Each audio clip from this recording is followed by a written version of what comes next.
आप सुन रहे हैं विविध भारती पिटारा।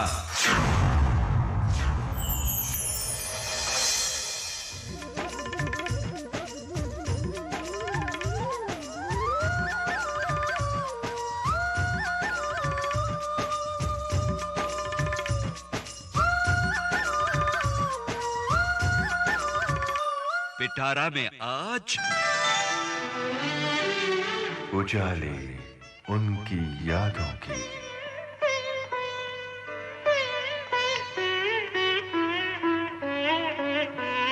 उजाले उनकी यादों की।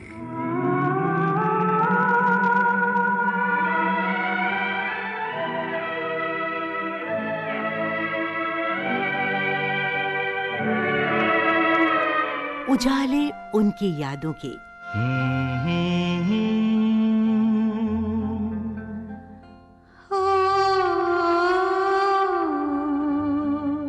इस कार्यक्रम में अपनी यादों के उजालों की चांदनी बिखेरने आए हैं बेहद लोकप्रिय और एक समूची पीढ़ी की धड़कनों में बसने वाले अभिनेता ऋषि कपूर। आपको याद है, जमाना पहले वो किसी कमरे में बंद हो गए थे और चाहते थे कि चाबी खो जाए। मनीषा जैन द्वारा प्रस्तुत इस कार्यक्रम में अभिनेता ऋषि कपूर से बातचीत की है कमल शर्मा ने। ऋषि जी नमस्ते। नमस्ते सुनने वालों को। लोग आपकी फिल्में देख करके अपना मनोरंजन करते हैं, आप अपना मनोरंजन कैसे करते हैं? क्या आप रेडियो सुनते हैं? रेडियो तो हम बचपन से सुन रहे हैं। बचपन मतलब कि जब हम स्कूल में थे तब से हम सुन रहे हैं। उस वक्त तो खैर ये सब जितने एफएम चैनल वाले तो थे भी नहीं। और फिर ज़्यादातर शूटिंग के दौरान भी जब शूटिंग की लाइटिंग होती है, कुछ करने को नहीं होता, तो मैं रेडियो सुनता हूँ। मुझे बहुत अच्छा लगता है पुराने गाने सुनने का। हमारे पास तो हिंदुस्तानी फिल्मों का एक भंडार है, गानों का। ये पता नहीं क्यों ये जो नए चैनल्स जो आ गए हैं वो सब एक जैसे ही नए गाने बार बार सुनाते हैं। वो हम सुन सुन के पक जाते हैं। वही बकवास लिरिक्स, वही गाने जिनकी कोई शेल्फ लाइफ नहीं होती, और वो बाकायदा हर चैनल एफएम का वही बजाता है। तो मैं तंग आ गया। और फिर मैं आरजेओ की बातें भी, माफ़ करना मुझसे बहुत छोटे हैं वो, बट मुझे कुछ ज़्यादा पसंद नहीं है, तो मैं इमीडिएटली स्विच कर लेता हूँ अपने विविध भारती। और मैं उनकी टाइमिंग्स जानता हूँ कि कब कौन सा क्या प्रोग्राम है और क्या सुनने को मिलता है, तो मैं वो सुनता हूँ। मुझे बड़ा शौक़ है।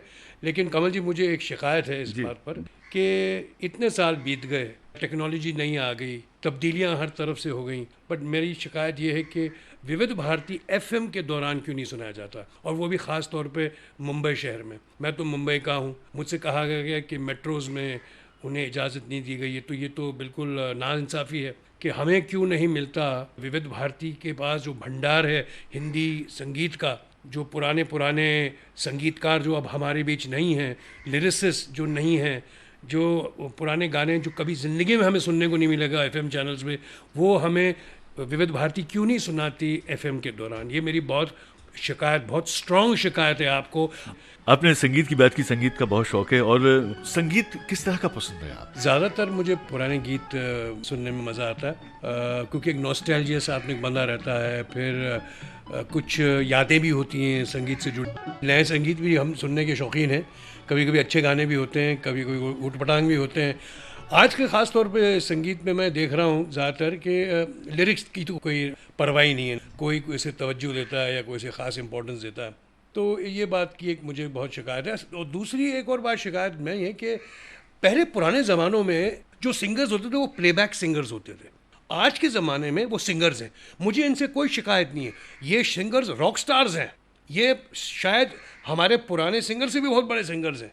लेकिन प्लेबैक सिंगिंग में और सिंगर में बहुत फ़र्क है। जब मोहम्मद रफ़ी साहब गाते थे, तो जब वो शम्मी कपूर साहब पे फिल्माया जाता था तो लगता था कि शम्मी साहब गा रहे हैं। जब दिलीप साहब पे फिल्माया जा रहा था तो लगता है कि दिलीप साहब गा रहे हैं। जब जॉनी वॉकर साहब गाना गाते थे तो लगता है कि रफ़ी साहब ने जॉनी साहब की आवाज़ में किया। अपनी तरफ से मैं ये कहना चाहता हूँ कि रफ़ी साहब ने मुझे भी अपनी आवाज़ दी थी तो लगता था कि ऋषि कपूर गाना गा रहा है। तो ये हुई ना प्लेबैक सिंगिंग। लेकिन अगर आज आप देखें तो हर सिंगर हर हरकत, हर मुर्की, हर आदमी नुसरत अली फतेह अली बनने को बैठा हुआ है। अब वो आप बताइए वो गाना एक्टर पर्दे पे कैसे पिक्चराइज करेगा? जो हरकत ले रहा है वो जो कर रहा है वो कैसे अच्छा लगेगा किसी रोमांटिक गाने में? किशोर दा, तलत महमूद, मुकेश साहब, मोहम्मद रफ़ी, लता जी, आशा जी, ये क्या कम कलाकार थे? उन्हें पता नहीं कि प्लेबैक सिंगिंग क्या होती है? देखिए, उनकी सिंगिंग में कोई शिकायत नहीं है, वो बहुत ग्रेट सिंगर्स हैं, लेकिन वो प्लेबैक सिंगर्स नहीं है। आज हो सकता है कि इसके रिस्पॉन्सिबल म्यूजिक डायरेक्टर्स हों।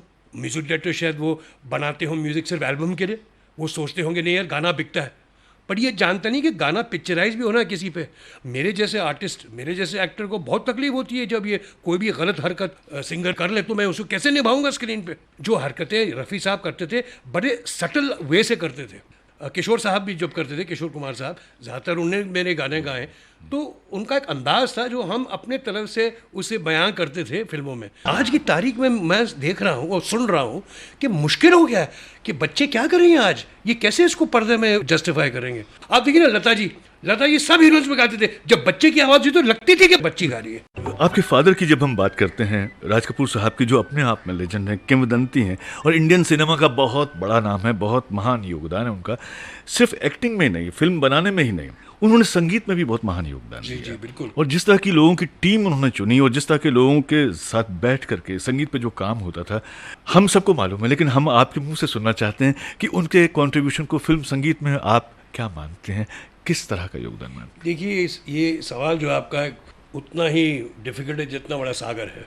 उनकी लगन, उनका एक जुनून जो संगीत का था, एक पैशन जो फिल्म मेकिंग का ही था, ये तो हिस्सा एक फिल्म मेकिंग का ही है, लेकिन उन्हें आपको पता है कि वो तकरीबन हर साज बजा लेते थे बिना सीखे हुए। क्या बात? पियानो बजाते थे, अकॉर्डियन बजाते थे, परकशन के सब इंस्ट्रूमेंट्स बजाते थे, और ये हुनर मेरे छोटे भाई में भी है। मेरा राजीव कपूर जो मेरा छोटा भाई है, ये हुनर उसमें भी है, हम में नहीं है, ना मेरे में है ना बड़े भाई में है। लेकिन पापा ने ये कोई साज सीखा नहीं है, पेटी में थोड़ा बहुत इधर उधर हाथ फेरे थे, लेकिन पियानो बजा लेते थे, पियानो अच्छी तरह बजाते थे, तबला बजा लेते थे, ढोलक बजा लेते थे। ऐसा था कि जैसे पापा को लिखना नहीं आता था, थॉट्स उनके माइंड में थे, वैसे उनको बंदिश में गाना डालना वो भी नहीं आता था, लेकिन बैठकर वो आपको इतना इंस्पायर करते थे, इतना आपको प्रेरणा देते थे कि आप वो अपनी सिचुएशन में वो गाना बना लेते थे। बहुत से ऐसे गाने बने हैं आर के फिल्म्स के फिल्म में जो कि कभी पुराने आर के फिल्मों के बैकग्राउंड म्यूज़िक के ट्यून्स थी।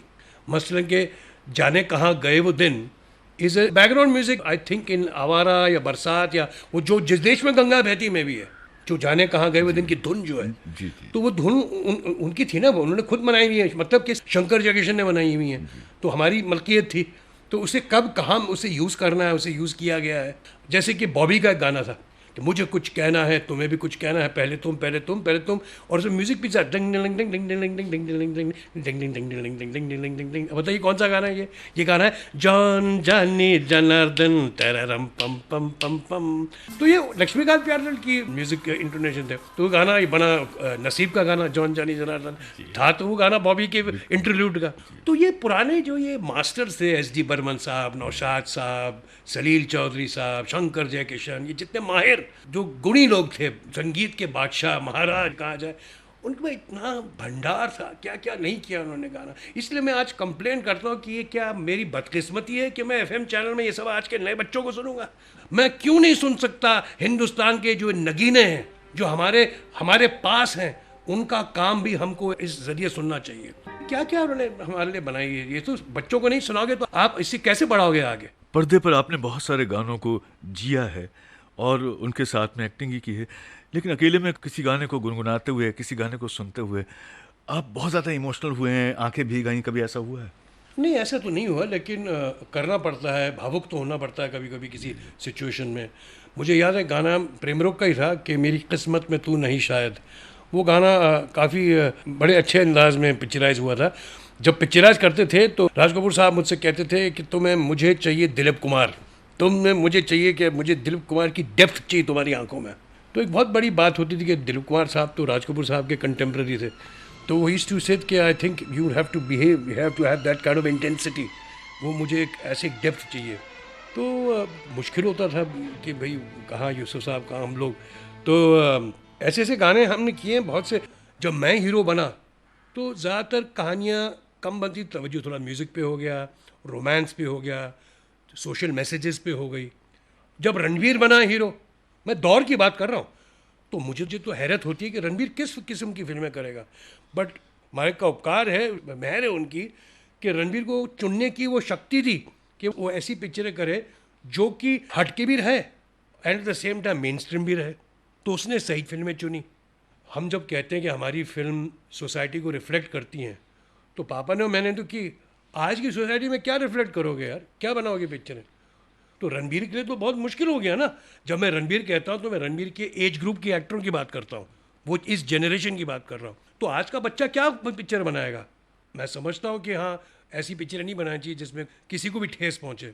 हमको वो बनाना चाहिए जो कि हंसते खेलते हुए लोगों को एक संदेश भी दे दे और साथ में उनका दिल भी बहला ले। कमल जी, एक और चीज़ बोलना चाहूँगा। जी जी जरूर। मुझे बड़ी खुशी होती है आपको बताने के लिए, इन 100 साल में 84 साल कपूर ख़ानदान का योगदान है। 84 इयर्स। दादाजी ने 1929 या 30 में कैमरा फेस किया था as a junior artist and a silent picture. तो ये कलकत्ते की बात कर रहा हूँ मैं, बहुत पुरानी है। बट मैं कहना चाहूँगा इन 100 साल में कपूर का योगदान 1929-30 से चला आ रहा है। और हम ये सुनने वालों को, सिनेमा देखने वालों के बड़े आभार प्रकट करते हैं कि आपने हमें ये आशीर्वाद दिया, आपने हमें जो ये प्यार दिया है आपकी सर्विस में होने का। और ये हम प्रार्थना यही करेंगे कि ये जनरेशन से जनरेशन आगे बढ़ते जाए, रणबीर से भी आगे बढ़ता जाए, ताकि आपका मनोरंजन कर सके हम। डायरेक्टर्स हो, एक्टर्स हो, आज के बच्चे जो है ना वेरी वेल इन्फॉर्म्ड। इंटरनेट का ज़माना है, टेलीविज़न, केबल टीवी, पता नहीं कितनी जगहों से इन्फॉर्मेशन मिलती है, नॉलेज मिलती है। हमारे वक्त में कहाँ था ये सब सहूलियतें थी नहीं ना। आज का बच्चा वेल इन्फॉर्म्ड आता है, उसे पता है। आज का बच्चा बहुत कॉन्फिडेंट है। और हमारा जो काम एक्टिंग का है वो कॉन्फिडेंस का काम है। आधी जंग तो आप पहले जीत लेते जब आपका कॉन्फिडेंस होता है, आधी जंग आप में थोड़े हुनर में होना चाहिए। वही मैं समझता हूँ कि आज सोसाइटी, लाइफ इतनी फास्ट पेस पे जा रही है और हर चीज़ अवेलेबल है on the drop of the hat. World travel, एक जगह से दूसरी जगह जो हम सोचते थे 4-4, 5-5 दिन लगते थे, आज आप प्लेन से वहाँ पहुँच जाते हो। सो हर चीज़ फास्ट हो गई है, तो बच्चा वेल इन्फॉर्म्ड है, तो that is very well prepared for his job. उजाले उनकी यादों के। आप सुन रहे थे सुप्रसिद्ध फिल्म अभिनेता ऋषि कपूर से कमल शर्मा की बातचीत पर आधारित कार्यक्रम का दूसरा भाग। तकनीकी सहयोग दिया दिलीप कुलकर्णी और विनायक रेनके ने। ध्वनि संपादन किया कमल शर्मा ने। विविध भारती की ओर से प्रसारित इस कार्यक्रम की प्रस्तुतकर्ता मनीषा जैन।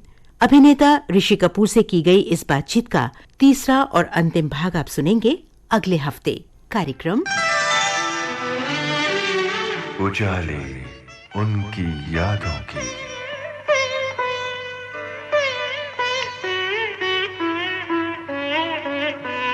उजाले उनकी यादों की।